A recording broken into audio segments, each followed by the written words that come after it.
Let's go. It's the Whitey Show. Whitey Show. Whitey Show. Whitey Show. Whitey Show.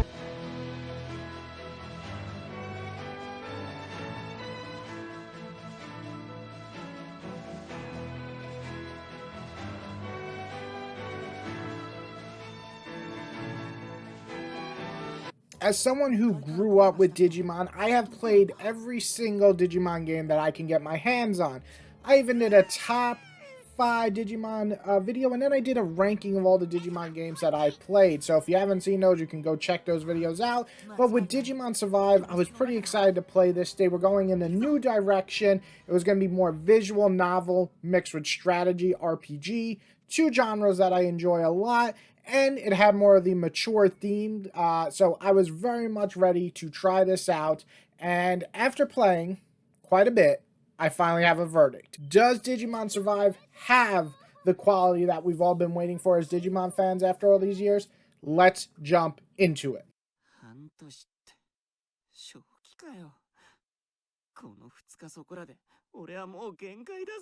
So, I'm not going to go too deep into the story because that's kind of the main selling point. It is a visual novel game, most of it. And basically, the kids get transported to the digital world after being separated from their friends. But of course, things aren't going exactly how they expected. And if you kind of wanted that vibe of Digimon Season 1, you know, all the kids come to the digital world, you get that. But it's a lot darker. People actually get murdered. So this is a lot darker than you would expect from a Digimon game, but in a good way. And so with that, the kids have to find a way to get out, and you make choices throughout the game to try to escape the digital world. So I'm going to hit up the positives and the negatives. My biggest positive of this game, for me anyway, is the excellent art design. I absolutely love the graphics in this game. It has this old familiar feel of Digimon, but it kind of updates it to kind of have a realistic sense to it. Definitely darker and more inclined to the young adult or even adult feel of Digimon if we were to play now. Now, I'm a grown man at 33 years old. I grew up with Digimon. Used to watch on Fox Kids as I think I was like, I don't know, 9, maybe even younger, and loved it. But I always wondered how would we react as, you know, getting older. And these kids are definitely older. They're in high school. And yeah, it looks and feels great. I love the character designs in this. They have the more cyber sleuth kind of look and feel, which is awesome. But the Digimon look great, and the sprites when you're playing them with the kind of 2D 3D thing going on in the battle system look excellent. The attacks look cool. Everything in terms of that looks great. I love the art design and just the graphics in general in this game. You know, a big thing with Digimon, just like Pokemon or any games like this, is that you want to collect as many Digimon as possible. And luckily, this game offers quite a few Digimon. Now, if you didn't know, Digimon's a little different than Pokemon. If you never played Digimon before, they have kind of like a base level of, well, they have in training, rookie. But at rookie, sometimes even in training, you get to actually kind of deviate from just one form to evolve to. They can evolve to multiple different forms depending on choices that you make. Now in this game, when you make choices in the story, that kind of evolves the main character's Digimons. But in this game, you can also capture, I want to say, or befriend other Digimon, and you can get their different evolutions by using certain items. So there's a lot of different Digimon to collect and use, and that's really cool. And I love to digivolve different Digimon to different forms. So all of that is great.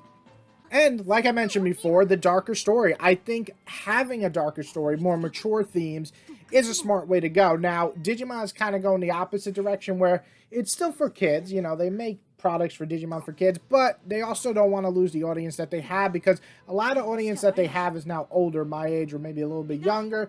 But we still enjoy Digimon because Digimon kind of had the mature themes going in their storylines in the original shows. So we kind of really kind of focus on that, but give it in a more adult way or adult approach. So I really actually like the themes in this. I thought they were cool, and I actually enjoyed most of the characters. Some characters not so much, I'll get to, but overall I really did enjoy the darker themes in this. As I said, I should say more mature themes than darker for this game. And last but not least, my positive is making choices will affect the outcome. So that's a big thing for me. I hate when I have a game, you make 100 choices and nothing changes. This game does have different endings. Your choices do matter. You do have points that you can go towards kind of befriending people, certain people in the group. And maybe on the first run through, it doesn't really affect that too much, but it does affect some characters' outcomes if you don't get their points of friendship high enough in the second or third playthrough. So I really enjoyed that. Anytime that my choices make a difference, that means that I would replay the game. Now, the battle system is got to be the biggest disappointment for me, and I'm going to kind of explain why. It looks nice, as I said. I love it. I love the look of it, but it's lacking. So what do I mean by that? The easiest word I can come up to with summing it up is it feels kind of shallow in a sense for me. Each Digimon basically only has 2 attacks per form. So a champion would have 2 attacks, a rookie would have 2 attacks, so on. That's really it. It's kind of this, I mean, you can add attacks on, teach them, but I'm saying like their general uniqueness to their attacks, just 2. Also, my biggest problem with this battle system, it just feels slow. It doesn't feel anything other than go behind the enemy to do extra damage, put one of your characters next to each other to do extra damage, and that's pretty much it. That is the whole battle system. It never really does anything bigger or different. Now, it's not to say that it's bad. I don't think it's a bad battle system. I think it's very basic. Going back and playing Dissigia last year, I enjoyed it, but the first one, but it definitely felt a little outdated. But I would say that battle system is still more fun than this one, and that is a game that's like 20 years old almost. So my point is, this day and age, when we have so many strategy RPGs like this that are just so much better, and they feel better, and they move better, and the characters, I don't know, just act better in battle, it just seems like this one was lacking. Again, I don't think it's a bad battle system. It didn't annoy me, but I did very much kind of feel bored. And I gotta say, on my second playthrough, I just did auto battle for almost every single battle, just except for some bosses, because it's slow. It's not that interesting. Even if you do the speed up battle system, it's still slow. So that's my biggest disappointment. There's other things, though, that I think are kind of a little weak in this game. I think the dialogue, when it's not interesting, because there's a lot of dialogue. This is a visual novel game, so don't get twisted. I'd say the strategy's maybe 25%, the rest is visual novel. When we do have dialogue, some of it is very long, because they repeat the same thing in a very, I gotta say, this is, I don't mean to sound messed up, anime fashion, where one character will say something and the other character will repeat it in a slightly different way, asking the question, and then the other character will go, what? Like, it doesn't feel organic. Now, some people it doesn't affect. For me, it did affect me after about halfway through the game. I felt like I was sometimes just wanting to get through the dialogue, and I am a pretty quick reader. But at times, I was like, this is just repeating the same shit. Yes, we know he's in trouble. Anyway, my biggest issue with that, though, is that most of the scenes that I didn't mind, that I was really into, were the voice acting scenes, which are pretty good. I mean, I don't speak Japanese, but it is in full Japanese, not English. So if you're not used to that, I do feel or wish that we did get an English dub. The reason I say that is because a lot of my Digimon I grew up with, I watch in dub. The only one I have not is Digimon Ghost, and that's because that is just in Japanese right now.